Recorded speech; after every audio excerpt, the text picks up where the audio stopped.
কাল ছিল কৌশিকী অমাবস্যা।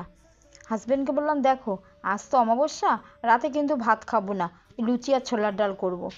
বাড়ির কেউ তো লুচি ছোলার ডাল খেতে রাজি হলো না। শেষমেশ কী করব, একটু জিরা রাইস বানিয়েছিলাম, তার সঙ্গে করেছিলাম পনির কারি। তাই দিয়ে আর জিরা রাইসের সঙ্গে দারুণ লেগেছিল। সব কিছু দিয়ে যখন রেডি করছি, ছেলেকে বললাম, দেখ বাবু, আজ কিন্তু অমাবস্যা, আজ কিন্তু ঘর থেকে বাইরে বেরোবি না। কেন মা, বাইরে বেরোবো না কেন? আমি আগে যখন ছোট ছিলাম তখন দিদুন আমাকে নানাভাবে ভয় দেখাতো, আর আমি সেইগুলো শুনতাম। এখন আমি বড় হয়েছি, এখন আর আমি এসব কিচ্ছু ভয় পাই না। ভূত বলে কিছু নেই। আর মা কালী রাস্তায় ঘোরে না। এগুলো হচ্ছে তোমরা বাচ্চাদের বলে ঠকাও। আমি আর এখন কিচ্ছু মানবো না।